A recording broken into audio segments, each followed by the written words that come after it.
우리 교재 5장을 함께 보면서 시작하겠습니다. 교재 65쪽입니다.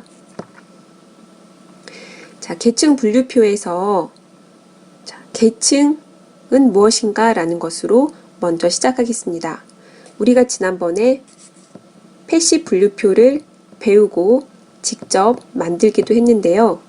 패시 분류표에서 중요한 개념이 패시지라면 계층적 분류표 또는 계층 분류표에서 중요한 개념은 당연히 계층이 되겠죠.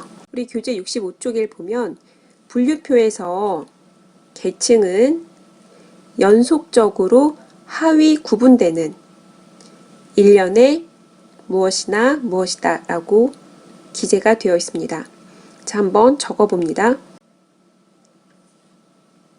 그리고 65쪽 가운데에 보면 이렇게 생긴 분류표의 예시가 있습니다. 교재에 보면은 문학을 예시로 해서 열거형 분류표가 제시되어 있는 것을 볼 수 있습니다. 그럼 여기에서 계층을 볼까요? 첫 번째 계층이 다음에서 세 가지로 하위 구분되었죠.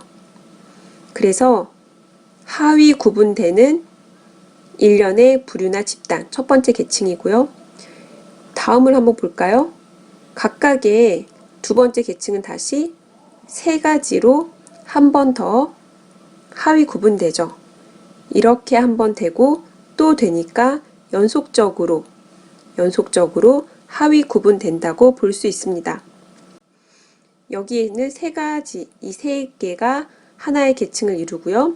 여기 아래에서는 9개의 항목이 하나의 계층을 이루게 됩니다. 우리 교재에서도 이처럼 각 계층은 여기에선 이제 문학이니까요. 특정 상위 그룹에 속하며 이 상위 그룹은 또다시 다른 그룹의 일부분이 된다라고 나와 있습니다. 예를 들어서 영미문학을 보면요. 우리 교재 65쪽입니다. 영미문학은 문학의 하위 개념이면서 시, 희곡, 소설의 상위 그룹이 됩니다. 계층은 이렇게 연속적으로 하위 구분되기 때문에 중간에 있는 계층은 항상 상위와 하위를 갖게 되죠. 우리 교재 65쪽입니다. 여기에 나와 있는 예시는 65쪽의 예시로 함께 볼 수 있습니다. 자, 특성과 구분 절차는 무엇일까요? 교재를 한번 같이 보겠습니다. 자, 65쪽의 끝에서 세 번째 줄입니다. 문학은 언어 특성을 통해 라고 나왔죠? 그러니까 여기에서 특성은 언어입니다. 자, 만약에 이것이 패시 분류표라면 문학을 언어 패시스로 구분한다고 볼 수 있겠죠.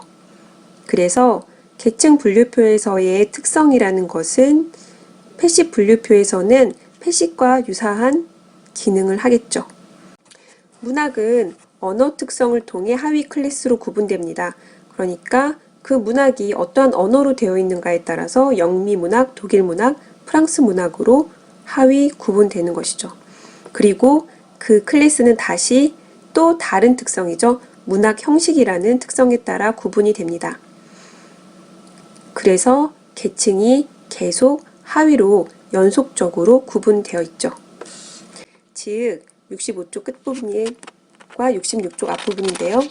즉 영미시, 영미희곡, 영미소설과 독일시, 독일희곡, 독일소설 등과 같이 또다시 하위 구분됩니다. 만약에 패시시라면 언어 패시과 문학 형식 패시시 이렇게 본표에 기재되어 있고 그것들을 결합해서 특정 개념을 나타냈겠죠. 그런데 계층적 분류표에서는 이런 것들이 각각의 계층으로 표현이 됩니다. 이번에는 우리 교재 66쪽입니다. 분류표에서의 계층이라는 것이 추가적으로 설명이 되고 있는데요. 나무 구조, 트리 구조라고도 하죠. 나무 구조로 이렇게 전형적으로 표시가 됩니다. 우리에게 익숙한 형태이기도 하죠. 그래서 나무 구조는 65쪽에서는 이렇게 나무 구조였잖아요.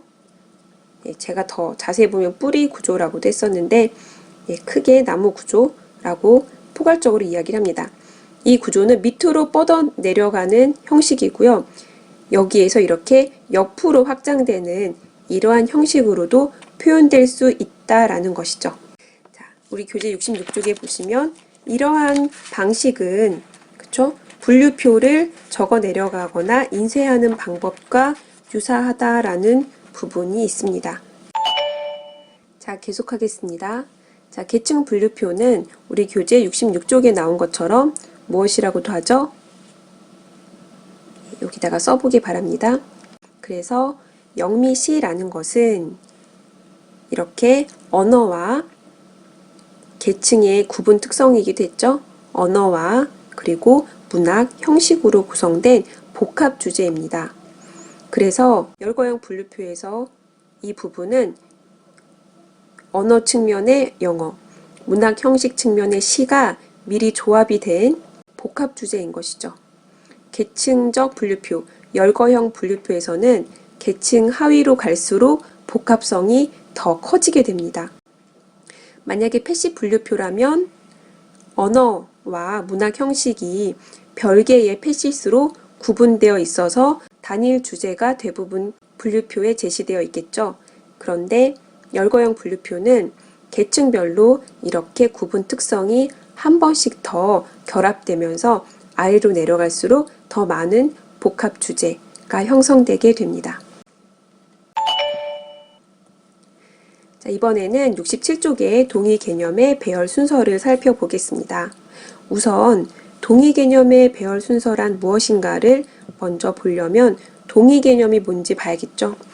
동의 개념은 동일 계층에 열거된 개념들입니다. 이 계층에 열거된 개념이 하나, 두 개죠.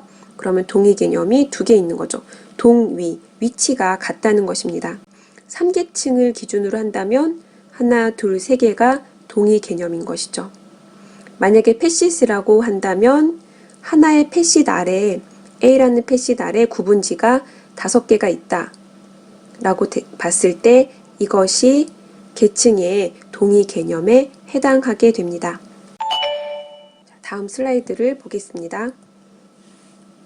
자, 계층적 분류표는 그 계층이 아주 중요하잖아요.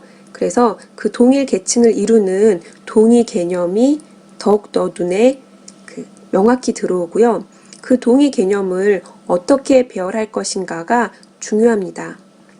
예를 들어서 그 65쪽부터 나온 예시에 문학이라고 한다면 사실 영미 문학이나 독일 문학, 프랑스 문학이 모두 다 같은 계층에 있으니까 동의 개념이겠죠. 그럴 때 영미를 먼저 둘 것인가, 독일을 먼저 둘 것인가, 프랑스를 먼저 둘 것인가 이렇게 되어 있겠죠. 제가 67쪽에서 번역하면서 이제 한국어로 약간 내용을 바꿨는데요. 67쪽에 보면은 가능한 모국어를 우선하여 배열하는 것이 유용하다라는 어떤 사회적인 동의가 있습니다. 따라서 우리나라의 경우라면은 한국어를 첫째로 두고 그 다음에는 아시아 언어들을 배열하고 나머지 언어들을 배열하겠죠. 만약에 그 원서에 따르면 이제 원서는 영어로 되어 있으니까요. 원서에서 모국어를 우선하여 배열한다면 영미문학을 맨 앞에다가 두는 것이 유용한 배열 순서라고 볼 수 있습니다. 이것과 관련해서 우리 교재 앞부분으로 살짝 넘어가서 함께 볼 부분이 있는데요. 우리 교재 32쪽과 33쪽입니다. 함께 보겠습니다. 32쪽과 33쪽입니다. 각각의 패시지 내에서 개념을 배열한 순서가 유용하지 않다라는 게 나옵니다. 그러면은 유용하지 않다는 거는 뭔가 유용한 순서가 있다는 것이죠. 자, 일반적으로 32쪽 계속 보겠습니다. 자, 동의 개념의 배열 순서는 분류표 이용자에게 최대한 도움을 줄 수 있어야 합니다. 만약에 용량이나 온도나 숫자와 관련되어 있다면 각 개념을 작은 것부터 큰 것으로 배열하는 것이 가장 좋다라는 내용이 나와 있죠. 그리고 32쪽에 그 마지막에서 두 번째 줄을 보면은 유용한 배열 순서에 대한 다른 사례도 있다라는 부분이 있습니다.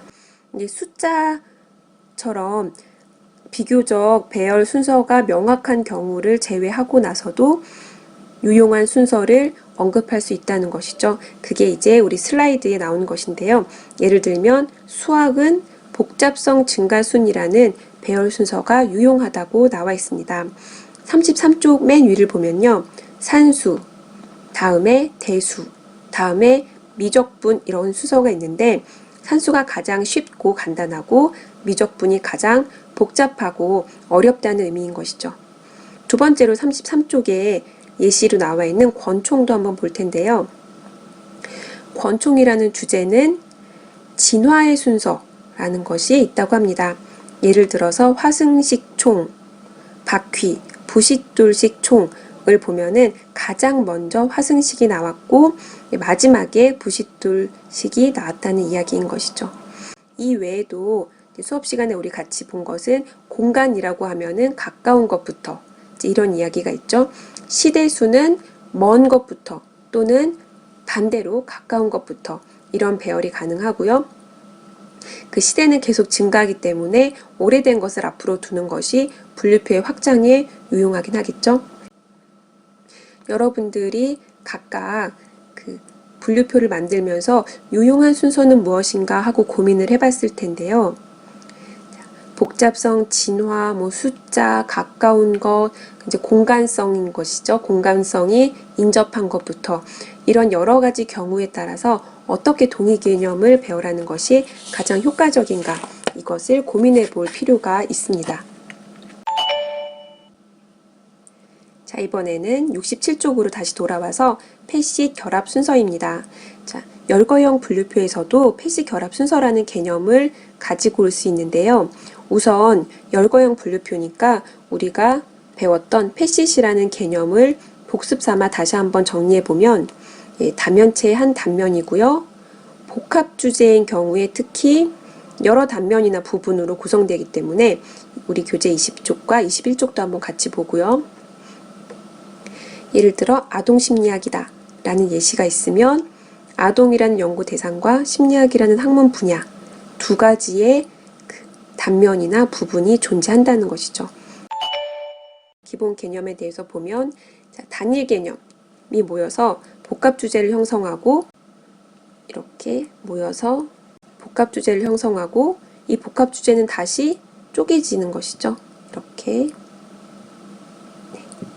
쪼개지게 됩니다. 그래서 한국어 언어인 것이죠. 소설, 문학, 형식 이 두 가지의 개념이 모여서 한국 소설이라는 복합 주제를 형성하는데 이 복합 주제는 다시 언어 패시과 문학 패시로 분석된다라는 부분입니다. 복습 부분이었고요. 자, 우리 교재 67쪽에 그럼 열거형 계층적 분류표에서의 패시 결합 순서는 무엇인가 라는 것을 볼 필요가 있겠죠. 자, 계층적 분류표에서 패시 결합 순서는 뭘 적용한 것이라고요? 아까 열거형 분류표 앞부분에서 본 구분 특성이 적용된 순서가 패시 결합 순서다라는 것이죠. 왜냐하면 계층은 이미 이렇게 선으로 다 결합이 이미 되어 있습니다. 그렇죠? 패시과 같이 그 분류표의 작성자나 담당자, 기관이 상대적으로 패시대 결합 순서를 적용하거나 변형할 수 있는 것에 반해서 계층적 분류표는 이미 분류표에 이렇게 고정된 결합 순서가 이미 있는 것이고요.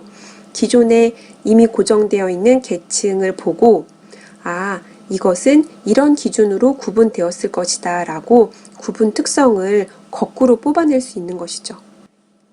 예를 들어 문학이다. 이거는 어떻게 이 세 가지로 구분되었을까를 보면 이것은 언어구나 라는 것을 구분 특성으로 뽑는 것이고요. 다시 한국 문학을 어떻게 세 가지로 하위 구분했을까 라고 생각하면 한국이라는 그대로 있으니까 이거는 구분 특성이 안 될 것이고요. 시나 소설 등등의 문학 형식이구나 라고 생각할 수 있는 것이죠. 자, 그러면 우리 패시에서는 결합 순서를 바꿀 수 있었잖아요. 그럼 여기서도 한번 구분 특성의 순서를 한번 바꿔보겠습니다. 앞에 슬라이드에서는 여기가 언어였고 이쪽이 문학 형식이었죠. 그런데 이렇게 제가 특성을 바꿔봤습니다. 그러면 먼저 문학 형식이 앞으로 가겠죠. 시, 소설 등이 앞으로 가고 그 다음에 언어가 가겠죠. 한국시, 영미시 등등. 자, 구분 특성의 적용 순서를 바꿔보면 계층의 형식이 이렇게 함께 바뀌는 것을 알 수가 있습니다. 우리 교재를 잠깐 보겠습니다. 67쪽 가운데인데요. 자, 우리가 이전 슬라이드에서 봤던 것처럼 교재의 예시로 나온 것은 이미 결합 순서가 언어를 먼저 적용하고 문학 형식 특성을 다음에 적용하도록 고정이 되어 있습니다. 그래서 67쪽의 패시 결합 순서의 마지막 설명을 보면 이미 반영되어 있다라는 부분이 있는 것이죠. 그러면 여러분들이 한번 연습할 부분을 제가 제공을 하겠습니다. 이 계층적 분류표에서 구분 특성을 찾아보는 것입니다. 1번과 2번을 여러분들이 생각해서 채워보고 그 결과와 설명을 과제에서 하기 바랍니다.